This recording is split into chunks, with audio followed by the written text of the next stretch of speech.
मखसूस नशिस्तों के हवाले से समाअत दोबारा से शुरू हो चुकी है। आज काजी फाइज ईसा ने इलेक्शन कमीशन के नोटिफिकेशन को कानूनी दस्तावेज मानने से इनकार किया, जिस पर जस्टिस मुनीर अख्तर ने जवाब में कानून पढ़ा दिया कि ये देखें, ये है कानून। उन्होंने कहा कि सब मसाइल ही इलेक्शन कमीशन की गलती की वजह से हैं। क्या सुप्रीम कोर्ट की ड्यूटी नहीं कि इन गलतियों को ठीक करे? यानी कि जो आज़ाद उम्मीदवार करार दिए PTI के, उस पर काजी फाइज ईसा ने डिफेंड करने की कोशिश की कि ये कोई आईनी दस्तावेजात नहीं है, हम इसको नहीं मानते वगैरह वगैरह। अब यहाँ पर जस्टिस आयशा ने बड़ा ही अहम सवाल किया कि जब आप सुन्नी इत्तेहाद कौंसिल को एक सियासी जमात मानते हैं तो पार्लिमानी जमात क्यों नहीं मानते?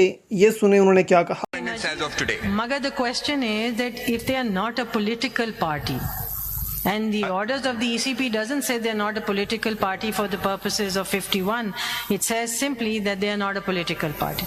So if they're not a political party, how do they become a parliamentary party? They don't become a parliamentary party. If you look at 51-6 and you were to say that... Not looking at 51-6, forget the reserve seats. Just to understand how this process works, because you said... They become a parliamentary party. A political party does become a parliamentary party where its candidate or nominee actually wins a seat and goes into the assembly. It starts off at the election, on the election date, as being not a political party, and then subsequently down the line somewhere it attains the status of a political party and becomes a parliamentary party. No, two things. Two to nahi hote hain.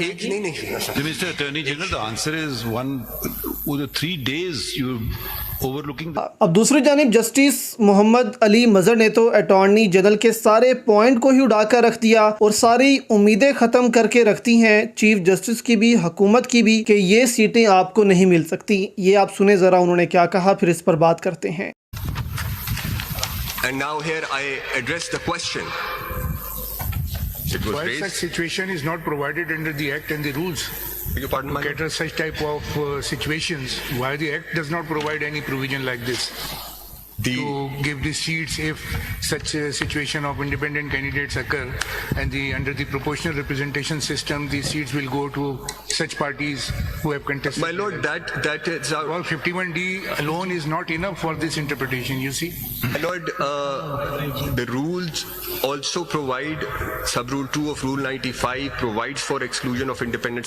तो सुना दोस्तों आपने, उन्होंने साफ कह दिया है कि जो बात आप कर रहे हैं कि आज़ाद उम्मीदवारों को मखसूस नशिस्तें हम उनको ना दें, बाकी सियासी जमातों में ये नशिस्तें बांट दें, तो आइन इसकी गुंजाइश नहीं देता, ये हम नहीं कर सकते। यानी कि उन्होंने ये पॉइंट तो साफ कर दिया कि ये जो सीटें हैं ये बाकी जमातों को मिल ही नहीं सकती, क्योंकि उनके पास जो है वो मैंडेट नहीं है। जिनकी सीट्स हैं ये उन्हीं को मिलेंगी। मामला ये है, और ये देखना है कि सुन्नी इत्तेहाद कौंसिल पार्लिमानी जमात है या नहीं है। आज़ाद उम्मीदवार जो हैं वो PTI में जाएंगे, सुन्नी इत्तेहाद कौंसिल में जाएंगे। तो अब ये मामला चल रहा है। ये सीट्स अब PDM को दोस्तों कभी नहीं मिल सकती हैं।